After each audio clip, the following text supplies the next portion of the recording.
Hey everybody, welcome to the Acquire Podcast. I'm your host, Jennie Wright. And before we dive in, I want to ask you a question. And it is, what do you think the dark side of online summits could be? What are people doing wrong? What have you seen people do wrong as a contributor or an expert? What have you possibly seen other people do that you think is questionable? And in today's episode, I really want to kind of break that down.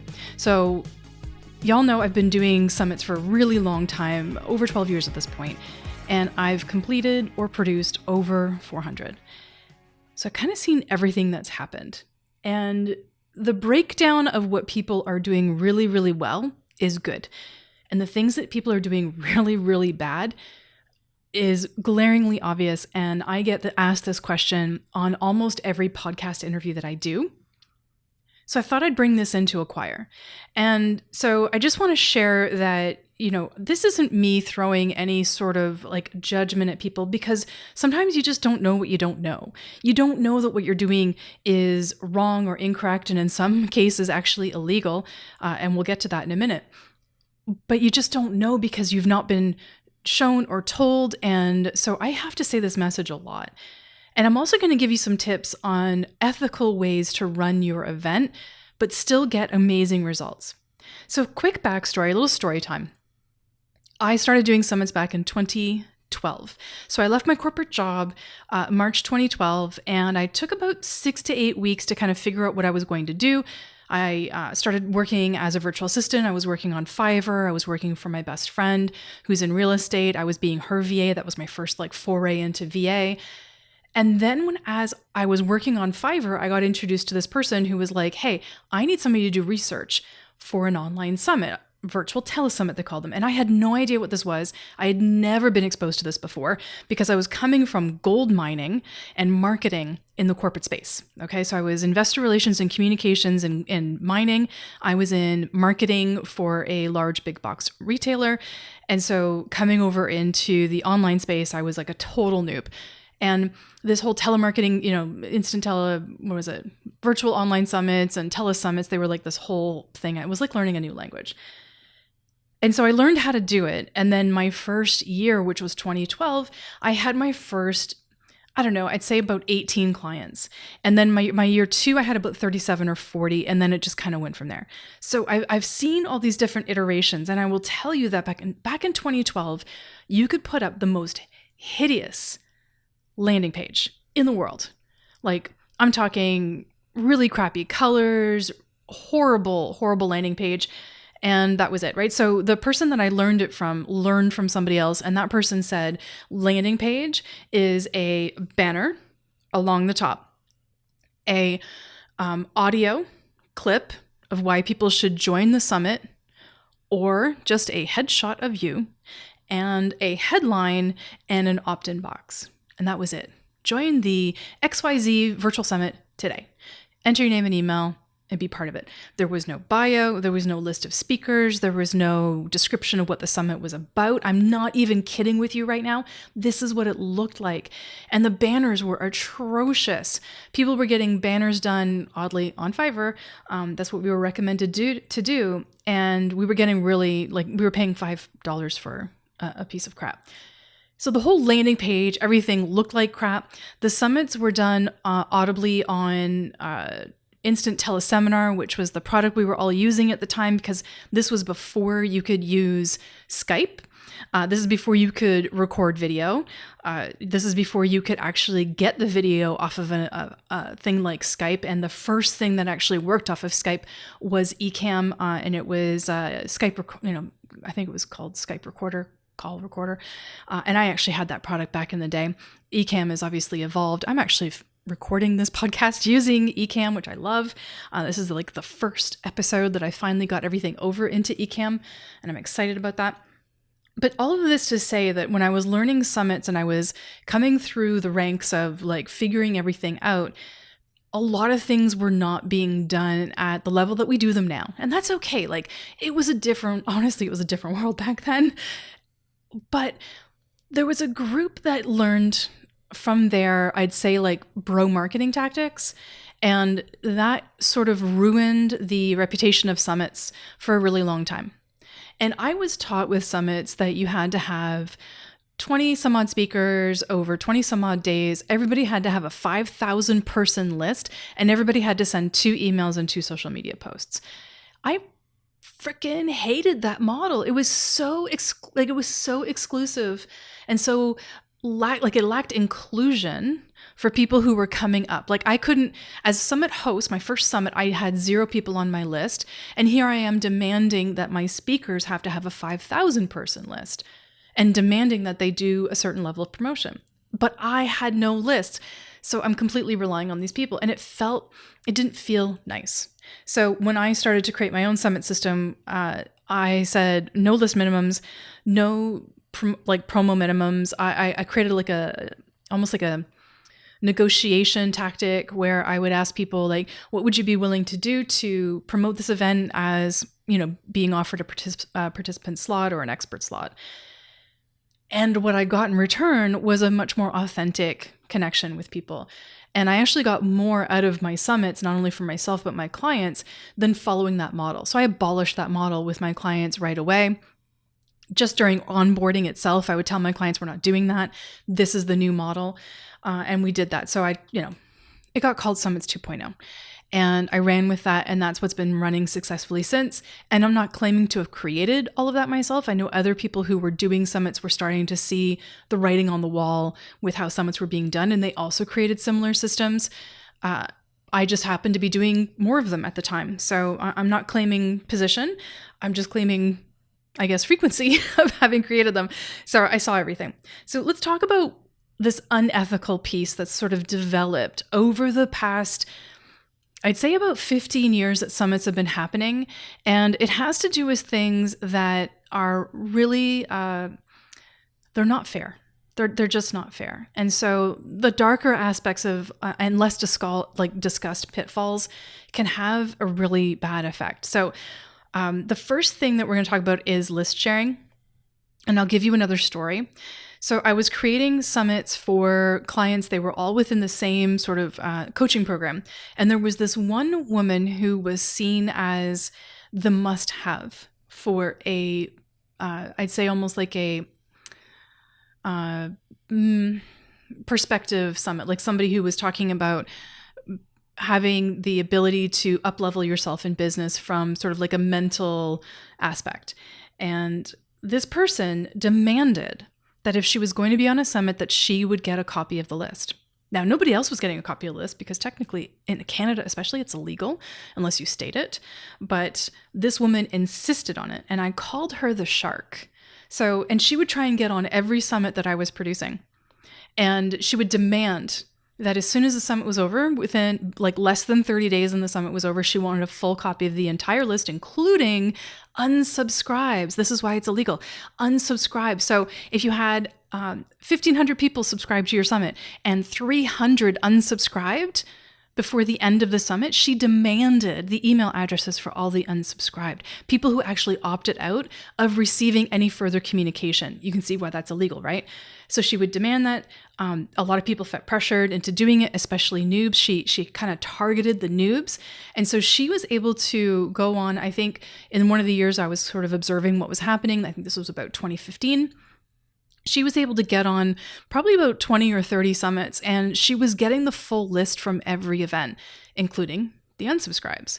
And so I know for a fact, because I know somebody who worked for this person, that, they ended up with a list of like 20 or 30,000 in 1 year. Like that's the amount of people they accumulated in a year.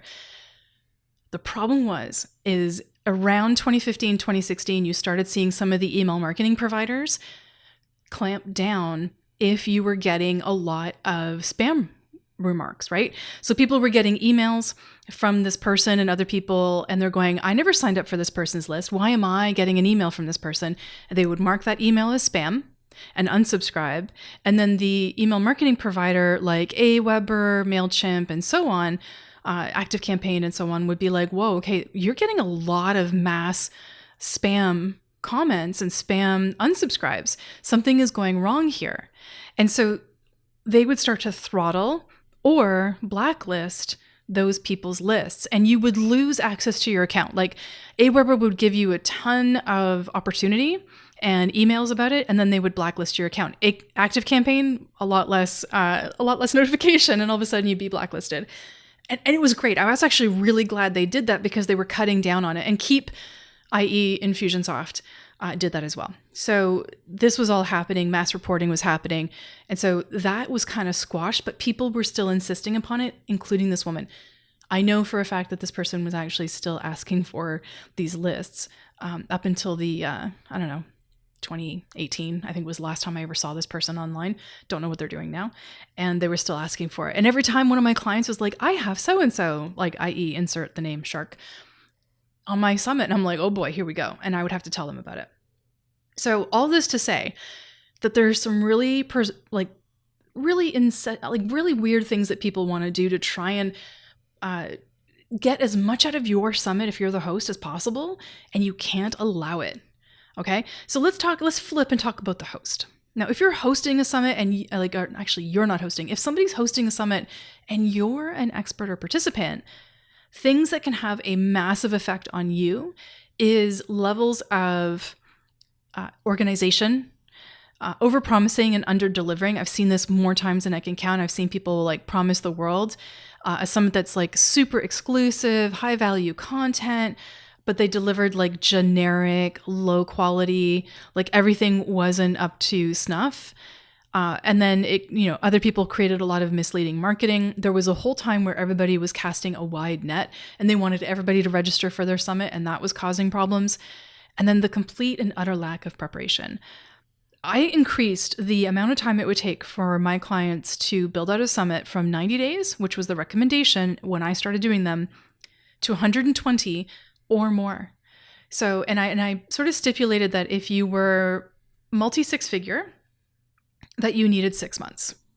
Because at a multi-six-figure summit, we do a lot more stuff than a first-time summit person. A first-time summit person, you need that to fit into your life, and it can feel really overwhelming. So we wanted to have a larger window. So 120 days is like the minimum. Okay. Then we have hosts that really are not great with their speakers. They don't communicate with their speakers. They really are just being transactional, right? So they want you as the speaker to come in. They want you to promote. They don't give you much in return. It's really sort of like an email grab. And as a speaker, you sort of feel like you've been taken advantage of, and that's not good. It's poor speaker treatment. I see it happen a lot. I have a lot of people who come on to the events that I organize and are on the kickoff meeting and the networking that I do with them. And they say this is one of the most, well-planned, well thought out, well-organized summits I've ever been on. And then I have to inquire why. Like, what is it about their previous experiences that differ than the one that I'm creating? Not that I'm the best, but I know that I'm organized. So therefore, what is happening out there? Like, tell me your experience. If I can improve from your story, I definitely will. And I see a lot of lack of respect and clear communication with guest speakers. And this just happened to me recently. I was on a summit at the beginning of 2024, and it was a favor. Somebody referred me. So a friend of mine said, "Hey, my new friend, I just met her. She's doing a summit. I'm just getting to know her too, but she's looking for great speakers. Could you be on her event and help her out?" I said, sure, no problem. I'll be on her event. I took my friend. My friend said, yeah, she's great. Let's go. So went with that, was on the event. I said I would promote, and I did. And I started getting abusive emails. I started getting emails where the host was saying, you said you would do this, or your contract states this. I'm like, first of all, I never signed a contract at all.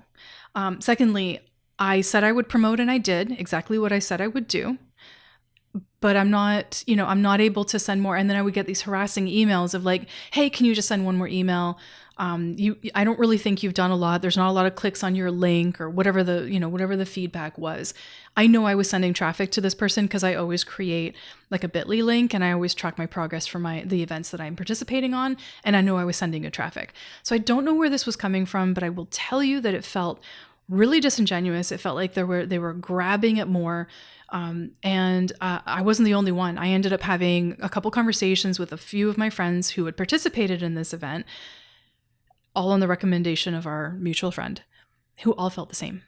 And we were like, okay, so we're never going to be on that person's summit again, because that felt really gross. We didn't enjoy that at all. And so the other thing that we see a lot of people doing that does not feel good in summits is the seedy underbelly, is the aggressive upselling. Now, I'm all for having a VIP or all access pass, okay? And if you know me, I have two. I have a level 1, and then I do have an upsell, okay? But they're not aggressive. They are, hey, while you're getting this, would you like this? And it always makes sense. The upsell always makes sense to the original VIP offer. It's not something completely different.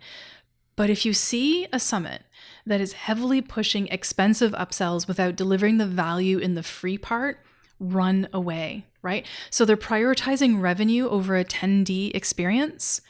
And that is, in my world, a big no-no. I really don't appreciate when people do that.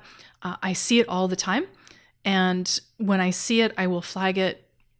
It's not a good thing. I mean, think about it. You're being incredibly transactional. We're all trying to grow our lists and grow our business, and we all know that exposure is the way to do it. But if you're just doing a summit to get 2,000 emails that you're then going to try and like blanket sell everybody to for your XYZ program, that's the wrong approach. Segmentation of your list, not only by niche or niche adjacent subject or by what people are looking for, is really important. So self-selection is what I love to have done, or I do surveys, but I like people to self-select. You'll see in a lot of my emails where it says, would you like to continue to receive information about X, Y, or Z?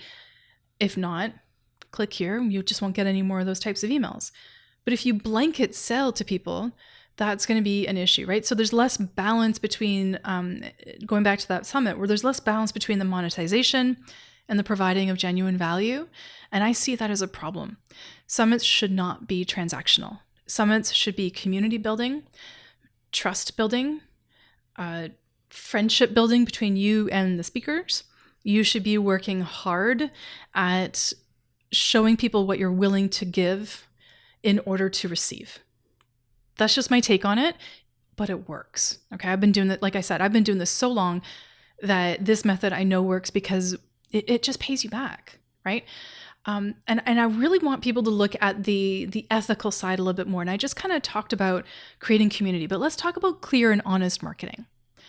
Always be transparent with what attendees will gain from the summit. Don't promise like the world. I totally get having a promising headline, like if you attend, you will get. If you attend, this is what we're promising. And I don't mind a big, bold promise. I really don't. But if you were promising people that you're going to take them from abject poverty to multi-millions by learning your real estate method in your summit and then your post-summit offer, that just doesn't feel great, right? That is, to me, not transparent, because that is the get rich quick bro marketing style of things, which is still really bloody prevalent in our world. Like, I don't understand why, but it is. Okay. I want you to also look at setting realistic expectations about the content, about the speakers, about the outcomes. I want you to sort of set a clear objective, clear expectations as to what your registrants will receive and the experience that they will get. As an example, having a clear outline as to what each session is going to cover or what each day is going to cover, so that attendees can sort of expect to learn and make a sort of a plan from that, I think that's really good. And you'll see a lot in my summits that I have a sort of daily agenda popped in there. And right now, at the time that I'm recording this, I'm actually doing a large 21-day challenge. We have a weekly agenda because it's 21 days. It's technically three business weeks. And we have a weekly agenda for each, right? The next thing is I desperately want you to respect your speakers and to stop being so transactional, right? Treat speakers as partners, not as content providers and list givers. Provide very clear communication, fair compensation if you're doing affiliates. I know people who have offered a 40% affiliate on any VIP and then not given the affiliate fee to their speakers. And the speakers know that they actually earned the fee because people within their community have said, I bought the thing, and they didn't get the affiliate fee. And always create proper attribution to your experts. So if somebody provides you with an extra gift or content, make sure that you're saying, hey, this is from so-and-so. I think we should always prioritize quality over quantity when it comes to summits. And so if you focus on delivering like high quality, actionable content rather than just trying to fill as many slots as possible, that's going to get you a better product. Okay, that's going to deliver a better summit. That means you're going to be able to repurpose those interviews. That means you build better trust. That means your speakers like you better because they're surrounded by people who are their peers that they would like to network with and also potentially work with. So you're putting people all in the right basket together, and that's going to get you a better result in the long run in all aspects of your summit. And then I kind of touched on this a little bit earlier, but ethical monetization strategies. I absolutely do love a VIP, but please avoid aggressively selling instead of offering a genuine value within the summit with both the free part and the paid content, right? So there's nothing wrong with having paid content and putting something behind a paywall. Absolutely nothing. But aggressive upselling, dozens of emails, multiple pop-ups. Like I'll give you an example. I did a rush job for a brand new client of mine last week. The person said, "Hey, I need a landing page. I need it like right quick, not even within 24 hours. Can you help me?" So it's a brand new person to me. I said, "Sure, this is your rush price. Please go ahead and pay for that and we'll get started."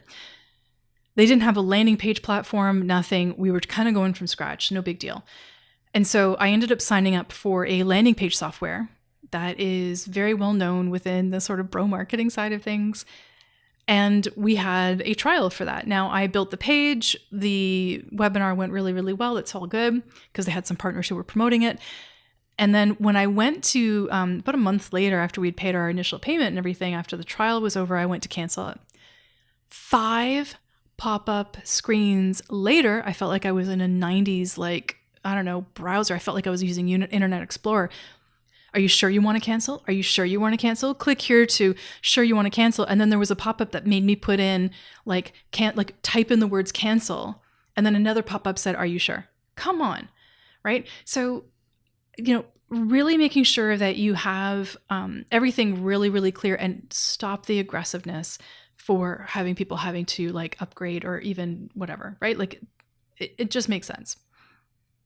And then the other ethical thing that I want to wrap up with is your post-summit follow-up. So if you want to keep these relationships going with your speakers, with your attendees, then drop the transactional feel of the event. Make sure that everybody knows that you are over-delivering for what they are receiving. They are, you're really taking care of people. Keep the relationship going with follow-ups, genuine follow-ups with attendees, genuine follow-up with speakers. Give them additional value, all right? Almost like shock and awe, but in the good way, right? So develop those relationships and you're going to see a much better return on your investment. Summits are time, summits are money. But if you do this, you're going to see a much better return than if you succumb to sort of the black hat side of summits, which I absolutely hate. So just to kind of wrap all this up with a nice little tidy little bow, be mindful of the dark side. Be mindful of when somebody suggests or that you see somebody doing a transactional event. Be really aware of the common pitfalls like list sharing without telling people, unethical practices that tend to be in some countries illegal. In the UK and Canada they are. Encourage your summit to be completely focused on providing genuine value, fostering authentic relationships and connections, and maintaining your integrity without. You're going to have a better result. You're going to get paid in dividends over the long run if you do that. And if you urge your listeners to prioritize ethical practices and continuous improvement within what you're doing and their stuff, you're going to build this sustainable framework and you'll become respected for what you're doing in Summit Land. You'll have a yearly summit where people just flock and want to come to it, and year over year, it'll get better and better. So hold on to that transparency, be respectful, create genuine relationships, focus on adding real value, and avoid sort of the dark side of online summits, and you will be just fine. And if you want to get more information about summits and how to do them, I do have resources on my website. I have my Summit Made Simple courses. You can check those out. They're at jennywright.com. And I have my Summits Made Simple speaker attraction bundle, as well as my promotional bundle, and you can get those there. As well as you can actually have a conversation with me about what a summit would look like for you and your team and your business. And you can go and book an exploratory call with me there. We can talk about what it would look like for your summit, what it might deliver for you. I can give you a really good idea as to how I think it could work for you, and see if you need any support. And if you don't, that's fine too. Go and buy the Summit Made Simple products and you can do it all yourself. All right. Thank you so much for listening to the Acquire podcast, as always brought to you by the Oddphonic Podcast Network. If you like this episode, please go ahead and hit subscribe. Leave a comment or a review. I'd love to get both. And let me know what you think. I'm always open to your feedback and I'm always grateful for your listen. Thank you so much. We'll talk to y'all soon. Take care.